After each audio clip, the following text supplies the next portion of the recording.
बिस्मिल्लाहिर्रहमानिर्रहीम। अस्सलाम वालेकुम। आप देख रहे हैं मैथ विद यासिर अरफात। आज हम थर्ड लेक्चर डिलीवर करने जा रहे हैं एक्सरसाइज 7.1 मैथमेटिकल इंडक्शन में सिक्स्थ पार्ट क्वेश्चन नंबर 1 का हम डिस्कस करने जा रहे हैं।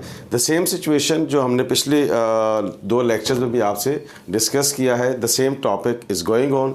चूँकि लेंदी एक्सरसाइज है तो हम 1 बाय 1 क्वेश्चंस को आपके साथ एड्रेस कर रहे हैं। ओके स्टूडेंट्स, अगेन स्टार्ट करते हैं। द सेम सिचुएशन है, 100% सिमिलरिटी है with the different questions there. तो अब आइए हम for n is equal to 1 हमने क्या बताया था कि first term will be equal to the general term of the right hand side. तो ये क्या हो जाएगा 1/3 n plus 1 n plus 2 for n is equal to 1। ज़हन में रखिएगा, first term will be equal to the general expression of the right hand side. तो अब आइए हम देखते हैं कि इट इज़ ट्रू और नॉट। n की जगह हमने n प्लस 1 n की जगह हमने 1 रख दिया। ये हो गया 2 और ये हो गया 3, 3 से कैंसिल हो गया। तो 2 इज इक्वल टू 2। तो हम क्या कहेंगे, it is true for n is equal to 1। It is true for n is equal to 1। तो पहला केस हमने प्रूफ कर लिया। अब आइए हम सेकंड केस पे चलते हैं। ओके स्टूडेंट्स, अब आइए हम एज्यूम करते हैं कि this proposition is true for n is equal to k। तो then we have to put the value of n it is equal to k in the given question. तो अब हमारे पास क्या सिचुएशन बन गई, 2 + 6 + 12 एंड सो ऑन। n की जगह आपने k पुट कर दिया। तो ये हो गया k plus 1 equals to 1/3 k plus 1 k plus 2 and this is say equation number 1। ये हमने n is equals to k के लिए हमने इसको प्रूफ कर दिया। Now we shall prove that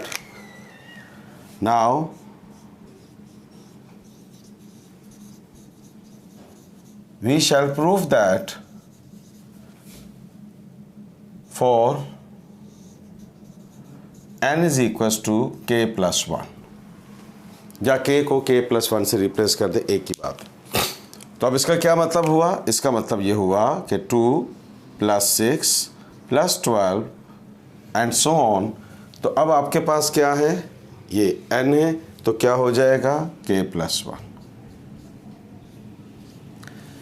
n k plus 1 + 1 k की जगह k plus 1 और ये +1 पहले से मौजूद है।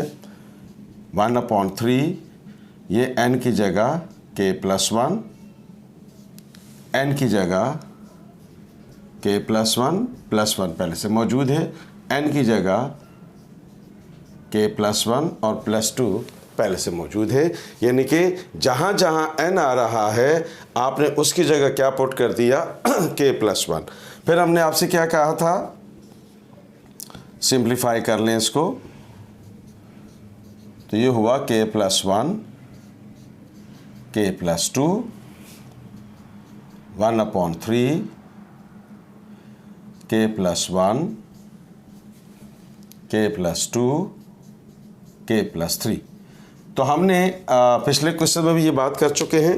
उसके बाद आपने जब k is equal to k plus 1 put कर दिया तो अब जो सिंप्लीफाइड फॉर्म आ गई लेफ्ट हैंड साइड की, that is k plus 1 k plus 2, इसको हम ऐड कर देते हैं दोनों साइड पे in equation number 1 to verify the question here. तो अब हम क्या कर देते हैं, हम लिख देते हैं यहाँ पे put k plus 1 k plus 2 in equation number 1।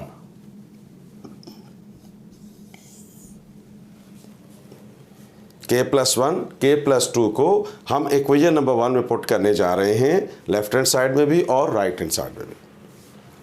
इसकी रीज़न हमने आपको क्या बताई थी, तो फिर सुन लें। जब आप देखिए ये क्वेश्चन है k plus 1, तो अब इसकी अगली टर्म क्या होगी, k plus 1 k plus 1 plus 1। तो लिहाजा नेक्स्ट टर्म क्या होगी, जो इधर टर्म आएगी वही इधर टर्म ऐड हो जाएगी। तो ये जो हमारे पास आ गया है k+1 k+2, इसको हम यहाँ ऐड इसलिए करते हैं कि हमारे पास जो टर्म मौजूद है वो n = k है। तो n = k+1 क्या होगी, इससे अगला स्टेप, तो इससे अगला स्टेप क्या है, ये वाला। तो दैट इज़ वाई हम इसको दोनों साइड पे ऐड करते हैं, ये पॉइंट आप ध्यान में रखिएगा। तो अब आइए इसको हम इक्वेशन नंबर 1 में ऐड करते हैं। ओके स्टूडेंट्स, तो फिर लेफ्ट हैंड साइड में और राइट हैंड साइड में हम क्या पुट कर देते हैं, k+1 k+2 ऐड कर देते हैं।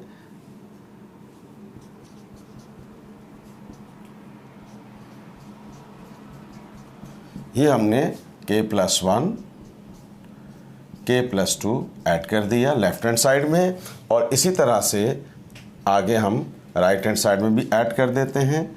ये हो गया k+1 k+2 और ऐड कर दिया k+1 k+2। तो जैसे ही आपने इसको ऐड कर दिया तो फिर आपके पास जो लेफ्ट हैंड साइड का सॉल्यूशन है अब वो आपके पास कंप्लीट हो गया। अब आपने राइट हैंड साइड को सिंप्लीफाई करना है और ये प्रूफ करना है कि ये it is equals to the right hand side of the given question.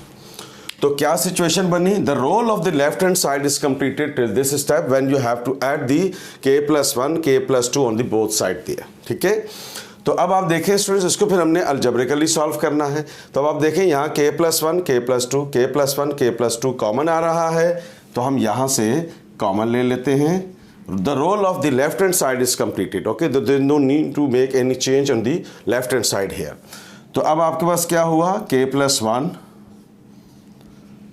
k+2 common ले लेते हैं, 1/3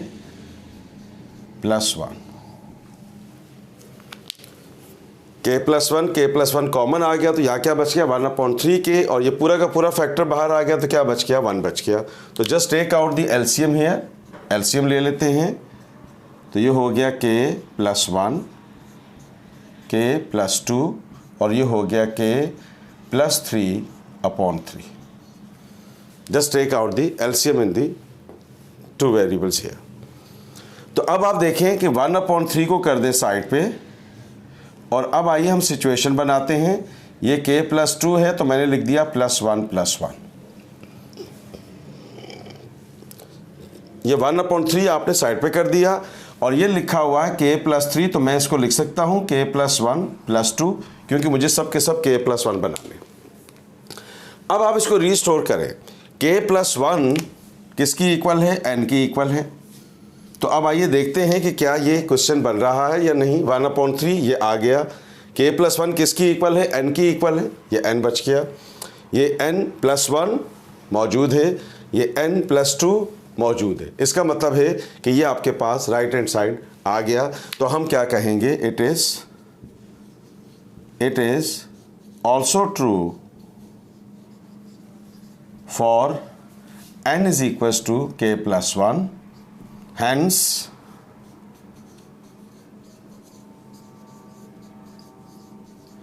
given proposition is true। तो आप देख रहे हैं कि हमने इसका 6th पार्ट जो क्वेश्चन नंबर 1 का था उसको हमने प्रूफ कर लिया। अब आइए हम नेक्स्ट क्वेश्चन पे, नेक्स्ट पार्ट पे। ओके स्टूडेंट्स, तो अब आइए 7th पार्ट पे देखते हैं। सेम क्वेश्चन है, for n = 1, for n = 1, first number will be equal to the right hand side of the general expression of the right hand side। तो ये हो गया 2/3 n times n+1 2n+1। For first case आपने n = 1 put करना होता है। पहला number, first number को इक्वल रखना होता है the general expression of the right hand side. तो आइए 2 का स्क्वायर क्या हो गया, 4 हो गया, ये हो गया 2/3, n की जगह n की वैल्यू 1 पुट कर देते हैं, n की जगह 1 पुट कर देते हैं, ये हो गया 2/3, 1 मल्टीप्लाई होगा कोई फ़र्क नहीं पड़ेगा, 1 + 1 कितना हो गया, 2 हो गया, 2 × 1 = 2, 2 + 1 कितना हुआ, 3 हुआ, ये 3 से कैंसिल हो गया। 2 2 ज़ा 4। तो आप देख रहे हैं कि ये बात प्रूफ हो गई। तो हम क्या कहेंगे, it is true for n is equal to 1। तो आप देख रहे हैं कि पहला केस जो है हमारे पास प्रूफ हो गया। अब आइए हम इसके सेकंड केस को देखते हैं। तो ओके स्टूडेंट्स, हम एज्यूम कर लेते हैं कि this proposition P of n is true for n is equal to k। That means we have to put the value of n is equal to k in the general expression of the left hand side as well as on the right hand side. तो अब आइए same situation, different question. तो ये हो गया आपके पास 2k² 2/3, n की जगह k पुट कर दिया आपने। ये हो गया k+1, ये हो गया 2k+1। नाउ वी शैल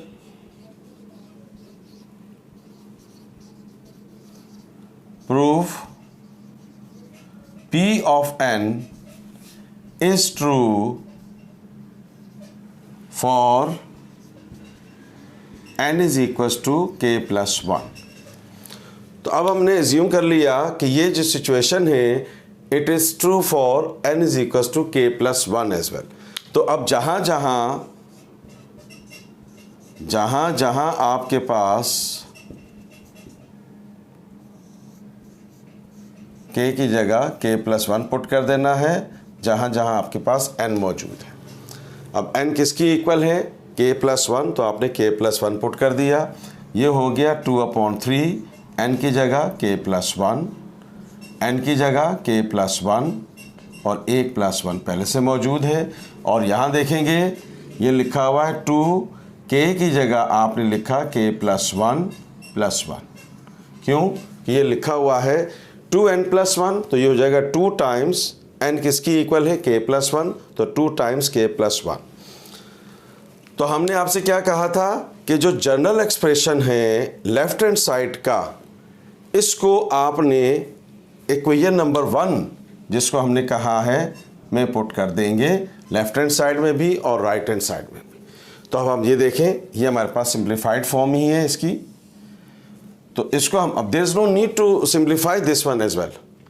आपने बस लेफ्ट हैंड साइड को ही सिंप्लीफाई कर लिया। तो चूंकि हमें तो यही एक्सप्रेशन चाहिए, तो लिहाजा अगर इसको आप फर्दर सॉल्व नहीं भी कर रहे हैं तो इससे कोई फ़र्क नहीं पड़ता, क्योंकि आपको फर्दर आपको अगली टर्म चाहिए होती है। अगली टर्म कैसे आती है, जब हम k से निकल के k+1 में जाते हैं, या n is equal to k put करने के बाद जब हम n is equal to k+1 put करते हैं, तो इसका मतलब ये होता है कि इससे अगली टर्म हम फाइंड करने जा रहे हैं। तो वो यहाँ पर आपके पास सिचुएशन आएगी। तो लिहाजा अगर इसको आप सिंप्लीफाई नहीं भी करते तो इससे कोई फ़र्क नहीं पड़ता। तो हम क्या करते हैं, adding 2k+1 to the whole square in equation number 1। तो हम क्या करने जा रहे हैं, इसको इक्वेशन नंबर 1 में ऐड करने जा रहे हैं। ओके स्टूडेंट्स, तो ये हमारे पास इक्वेशन नंबर 1 है। तो इसमें हम क्या करते हैं, 2 टाइम्स k+1 के होल स्क्वायर को ऐड कर लेते हैं। तो अब आगे चलते हैं। इसमें ये हो गया 2k+2 का whole square plus 2 times k+1 to the whole square. Left hand side में भी ऐड कर दिया और राइट हैंड साइड में भी ऐड कर दिया।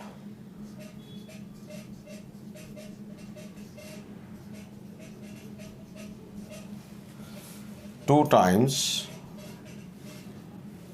k+1 to the whole square. ये हमने जैसे ही ऐड कर लिया 2 times k+1 to the whole square, then the role of the left hand side is completed.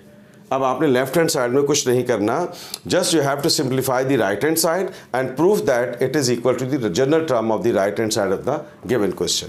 तो अब आप देखें सिचुएशन क्या बनी। अब थोड़ा सा और एक स्टेप बढ़ा लेते हैं। तो ये हो जाएगा k+1, ये हो गया 2k+1, स्क्वायर बाहर निकाल लें तो ये 2 का स्क्वायर 4 हो जाएगा और ये k+1 का होल स्क्वायर हो जाएगा। अब आप देख रहे हैं कि यहाँ से कॉमन क्या निकल रहा है, एक तो 2 कॉमन निकल रहा है और एक k+1 फैक्टर कॉमन निकल रहा है। तो जो चीज़ें कॉमन निकल रही हैं उसको आप कॉमन ले लें। एक तो 2 कॉमन आ रहा है और एक k+1 कॉमन आ रहा है, ले लेते हैं। यहाँ क्या बच गया आपके पास, 1/3 टाइम्स k और 2k+1। क्यों, k+1 तो आपने कॉमन ले लिया, क्या बच गया 1/3, क्योंकि 2 भी बाहर आ गया और उधर बच गया 2k+1। यहाँ देखें 2 कॉमन लिया, ये 4 है तो 2 बचेगा, ये है k+1 to the whole square. एक फैक्टर हमने बाहर कॉमन ले लिया तो फिर एक फैक्टर बच जाएगा। तो अब आप देख रहे हैं स्टूडेंट्स कि इसके नीचे कुछ नहीं है तो 1 होगा, and just take out the LCM there. हम इसका एलसीएम ले लेते हैं। तो ये क्या हुआ आपके पास, तो आइए हम देखते हैं। Just take out the LCM hair.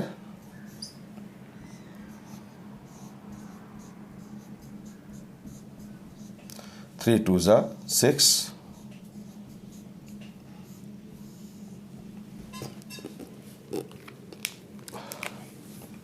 3 को साइड पे कर दें तो ये हो जाएगा 2/3 times k+1।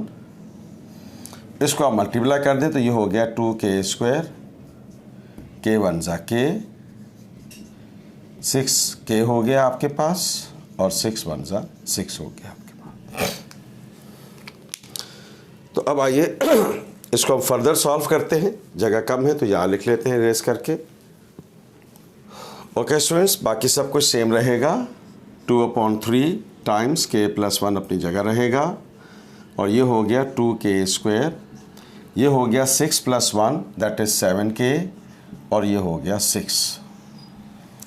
Middle term break कर लेते हैं। 6 2 ज़ा 12 हो जाएगा, 4 3 ज़ा 12, 4 + 3 7, और मल्टीप्लाई करेंगे तो 12 आ जाएगा।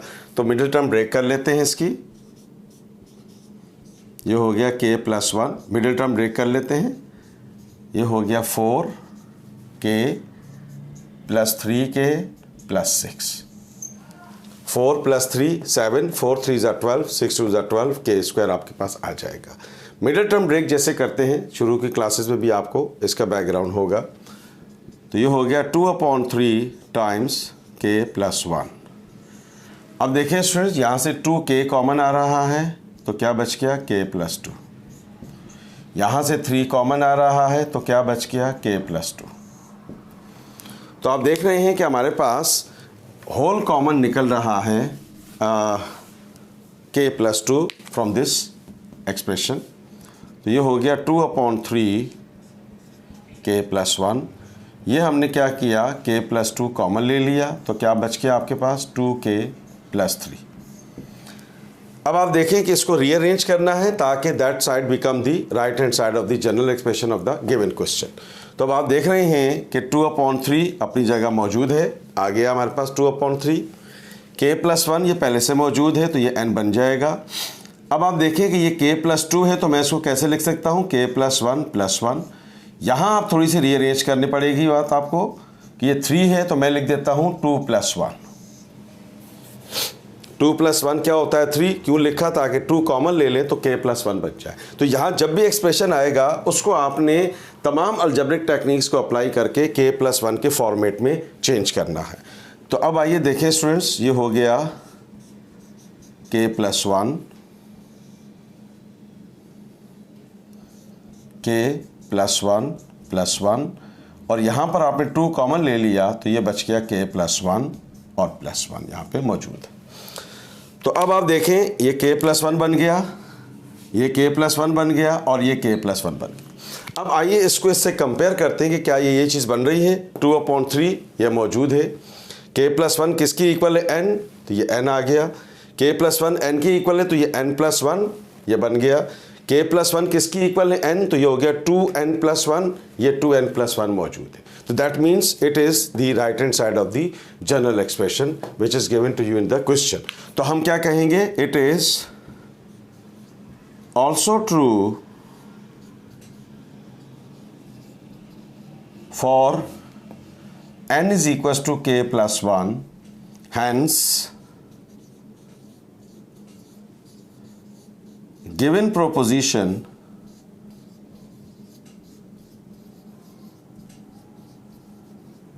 Is true.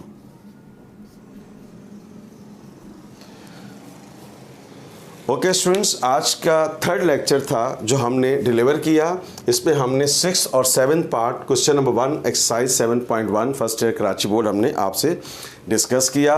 प्रैक्टिस कीजिए इन तमाम क्वेश्चंस की। लेंदी एक्सरसाइज है, हम कोशिश कर रहे हैं कि क्वेश्चन टू क्वेश्चन इंशाल्लाह इस चैप्टर के अपलोड करेंगे। If you like this video please share it and subscribe my channel math with Yasir Arafat. दुआ में याद रखिएगा। Thank you so much. अल्लाह हाफिज़।